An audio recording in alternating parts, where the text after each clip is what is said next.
পালং শাক গোগলি আর আপনার এই বেগুন দিয়ে যে তরকারিটা করছি, এই তরকারির রেসিপিটা একবার দেখুন এরকম করে করব। তো দেখতেই পাচ্ছেন। তো দেখুন আজকে আমরা গোগলি কিনে নিয়েছি। তো আজকে গোগলির রেসিপি হবে, ভালো করে ধুয়ে পুছে নিতে হবে। আগে প্রথমেই সামান্য একটু গরম জল করব, তারপর ফেলে পরে পরিষ্কার করে ধুয়ে নেব। রেসিপি করব দেখুন, গোগলিগুলো একদম পরিষ্কার করে ধুয়ে পুছে নিয়েছি। আর এখানে পেঁয়াজ দিয়েছি তেলের উপরে, আর এখানে বেগুন আর আলুটা ভালো করে ভেজে নেব। এবার গোগলিগুলো দিয়ে দিলাম, সঙ্গে ভাজবো। কতগুলো ভেজে নিয়েছি।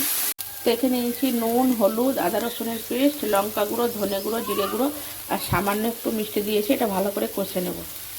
দিয়ে দিলাম একটু মিট মশলা। এবার পালং শাকগুলোর উপরে দিয়ে দেবো।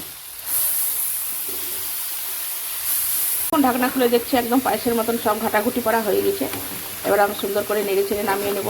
একদম পালং শাক আর আপনার গোগলি আর বেগুন দিয়ে একদম রেডি। গরম গরম ভাতের সঙ্গে দারুণ লাগবে। সাপুক সাপুক করে খেয়ে নিতে হবে। তো এবার আমার রেডি হয়ে গেছে।